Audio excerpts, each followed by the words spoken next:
Баршаңызға сәлем, менің құрметті көрермендерім. Қалайсыздар? Сіздер мен Каусар. Егер менің арнама жаңадан келген болсаңыз, қош келдіңіздер. Менің арнама келіп видеоларымды қарап жатқаныңыз үшін үлкен рахмет. Және достар, бүгінгі видеом ерекше болғалы тұр. Яғни күнделікті влог емес. Мен түрлі лайфхактармен және DIY, яғни ескі заттан жаңа зат жасап шығарғалы отырмын. Сол туралы видеолар болады. Алда өте қызықты лайфхактар болады, сондықтан алдағы видеоларымды жіберіп алмаңыздар. Бүгінгі видеом яғни DIY, яғни ескі заттан жаңа зат жасап шығарамыз. Видеомды бастамас бұрын сіздерге бір кішігірім ғана өтінішім болып тұр. Егер алғаш рет келген болсаңыз, менің каналыма тіркеліп, қоңырауша белгісін басып кетіңіздер. Алда әлі қызықты, күшті лайфхактар болады. Сол видеоларына құр қалмаңыздар. Ал дайын болсаңыздар бастайын. Маған сәттілік тілеп қойыңыздар. Бүгінгі жұмыс жасайтын құралдарымыз ыдыс жуатын средстводан қалған 2 бутылка және физраствордан қалған банка. Бұлар мусорға кететіндер, бірақ мен бұларды екінші рет қолданамын. Ең алдымен мына бутылкалардың сыртындағы наклейкаларын алып тастаймыз. Менде уже екінші бутылкада алынған. Ал физраствордың бутылкасының қағазы алынбайды, сондықтан жай ғана суға 10-15 минут батырып қоямыз. Сыртындағы қағазы өзі-ақ түсіп қалады. Көріп тұрғандарыңыздай қағазы алынып қалды және сыртын жақсылап жуып аламыз. Және крышкасындағы мына металын алып тастаймыз. Және резинкасын ғана қалдырамыз. Бұл банканы әртүрлі нәрселерге қолдануға болады. Мысалы, декорға қолдансаң өте әдемі көрінеді.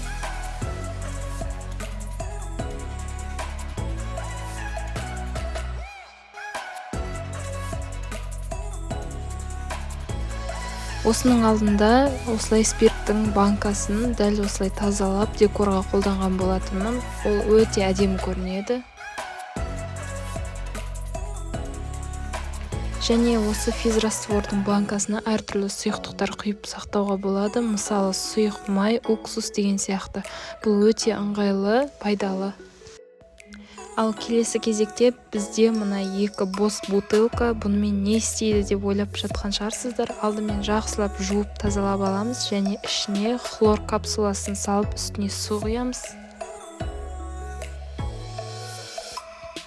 Кейде біз тазалық жасап жатқанда бізге хлордың көмегі өте қатты тиеді, ал оны ерту біріншіден уақыт алады, екіншіден міндетті түрде ыстық су керек болады.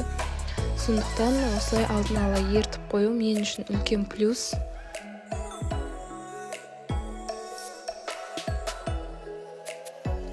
Үстіне су құйғаннан кейін жақсылап шайқап бір орынға қойып қоямыз. Бұл өзі ериді және екіншісінде дәл солай жасаймыз.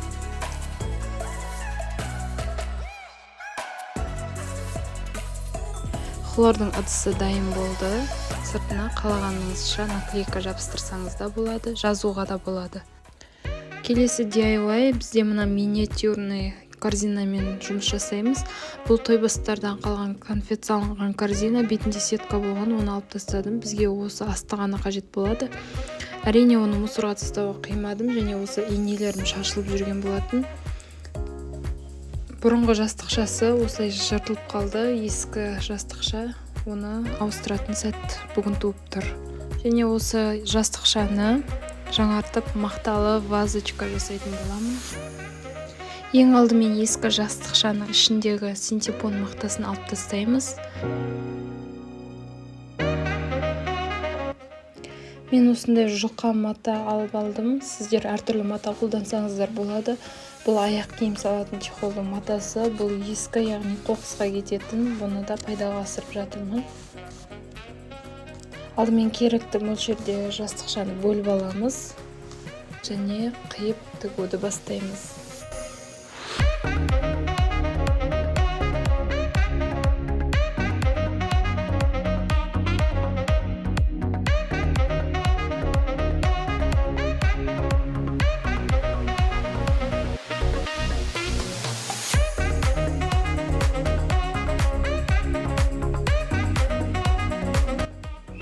Тігіп болған соң ішіне жаңағы мақтаны нығыздап саламыз.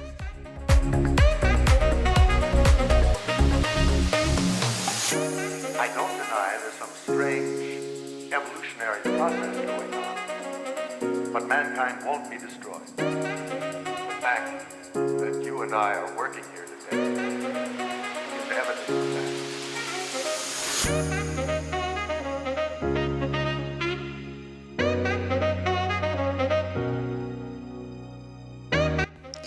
Ең соңында жастықшаны корзинаға орналастырамыз. Жұмыс барысында термоклей немесе момент клей қолдансаңыздар болады. Менде формасын ұстап тұратын мата болған соң клей қажет болмады.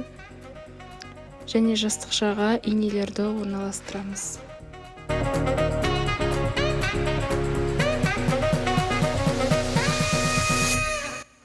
Біздің ине жинайтын мақталы вазамыз дайын, өте ыңғайлы. Қарап отырсаңыз, ескі заттан жаңа зат шығардық десек те болады. Біздің тастап жатқан барша дүниелеріміздің барлығы химиялық зат болған соң, ол біздің өмірімізге де, табиғатымызға да зиян. Сондықтан бутылкалар болсын, қанша пластмассадан жасалған заттар болсын, оларды тастамай іске асырып, жаңа зат жасап шығарсаңыздар да болады.